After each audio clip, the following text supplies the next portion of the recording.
Детские пиджамы. Қанша жашқа бұл? Пиджама.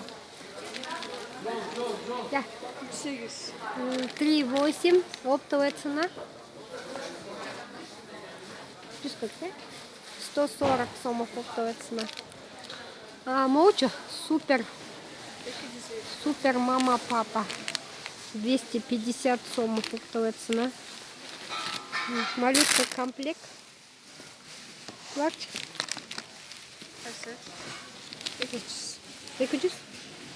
200 сомов. Ну, костюмдарчы. Вельветте. Велюровый. 200 сомов. Много расцветок.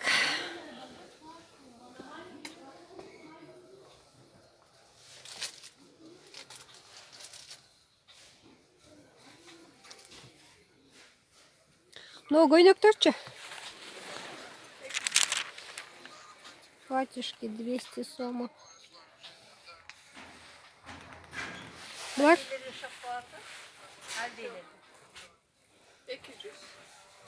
200 сомов. Қанша предмет? 7 предметов.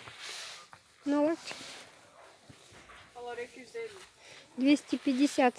Махровый, а? Вельветты. Велюр. Ну что? 200 сомов. Бұлардың немелері? 200 сомов. По 200 сомов, 7 предмет.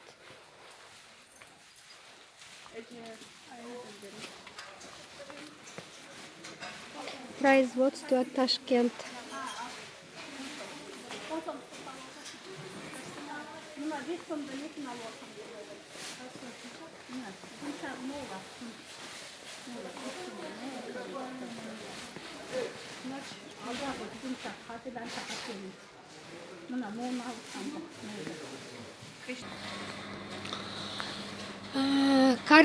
Карнавальные новогодние детские платья. 450 сомов оптовая цена. Садиковый возраст, а? 26-32 размер. Буарыча? 28-34 оптовая цена. 550. Ну, накидкалар меньше. С накидкой 550 сомов. Молар без накидкалар? Без накидкалар 530.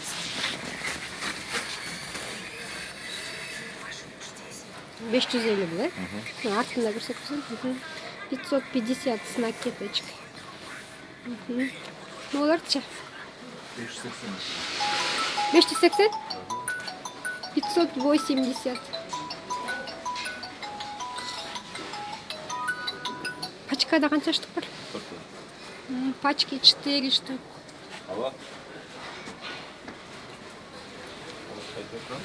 Uzundurakta. Bak.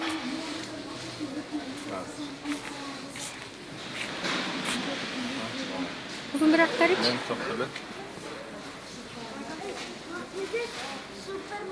480 сомов. Накидочкой 550. Оны басын айтып. Мирбек байке бияқта тұрсын, онда маған бирок вообще келген жоқ. Шондақ байғы. Бұларчы, молар. Моларчы. Қайсы? Бұлар 550-ден. 550. Размер 28, 32. 34. Моларыч, молар. Ал 500. 500 сомов. Ну, uzunдарыч. Бұлар 680. Подросток, а же? 680 сомов. Қанша жашқа чейін бұлар? 7 жаштан 12 жашқа чейін. Такой 650. 650. 9 расцветок. 9 расцветок, 6 и 12-13 лет. Моголарчы? 580. 28-30. 28-34. 580 сом.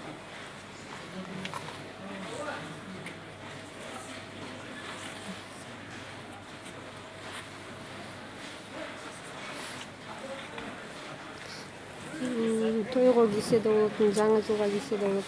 Что даже? Много расцветок.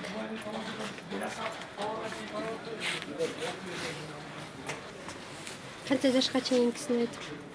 13 жашка чейин. До 13 лет. Атысы мен. 7-13, оптовая цена 750. 750 сомов. Ну, мындай могул расцветкалар бар, 5 расцветкасы. 5 расцветок. Аны карнавальный көйнөк сурачты. Такой бар 750 даже. 750. Эң кымбаты канча болот ушунун? Ең кымбаты 1100. 1100 могу, Жоқ, Бучу? 1100. Могу канча сом? 680 сомов это. Ой, 680. Кына Вот это самое дорогое нарядное платье. 1100, 1100 сомов. Кандай расцветкалар бар? Onun 3 расцветкасы бар. 3 расцветка. Айвари, розовый, персик. Розовый, персик. Ана? Айвари. Tamam Mesut. Айвари, персик, розовый. Айвари, персик, розовый. Ну, нарядтарчы. 950 доллар. Вечерняя. 950. 950 сомов.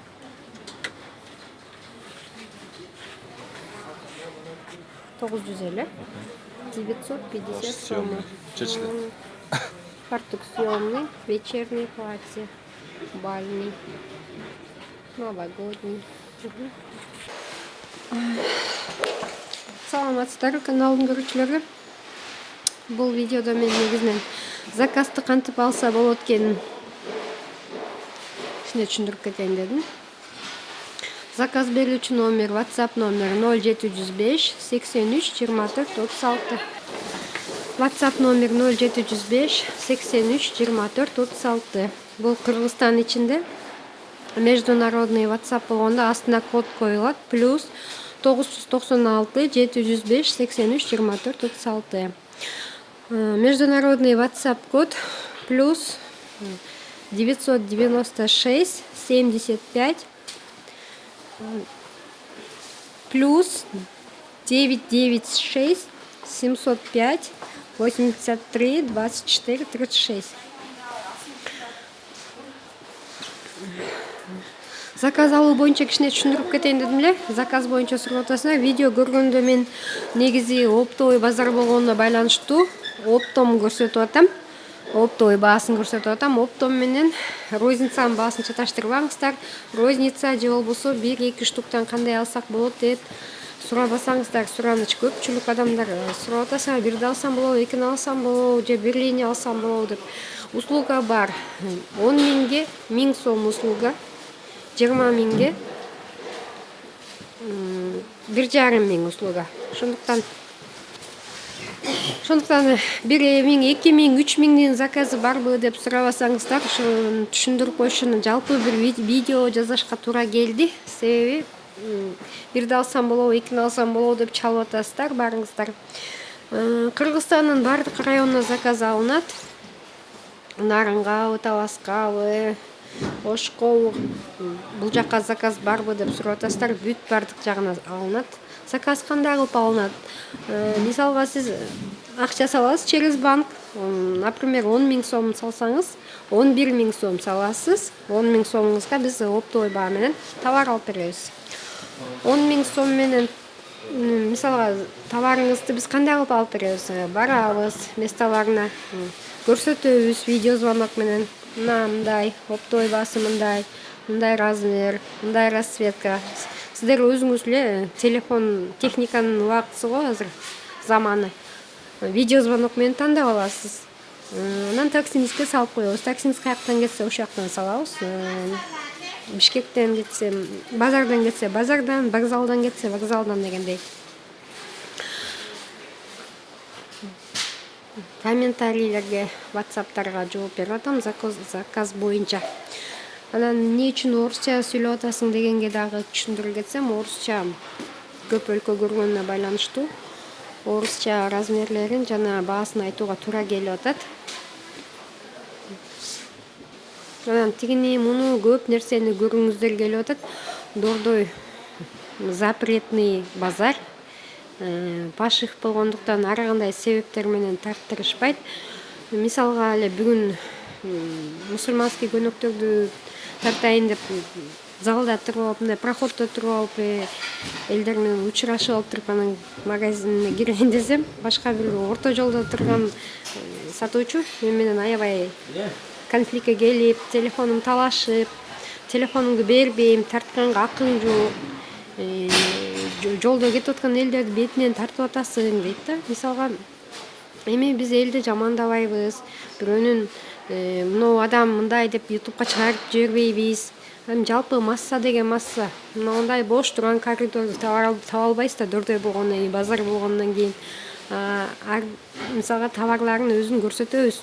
Адамдын, сатуучунун өзүн көрсөтпөйбүз эч качан.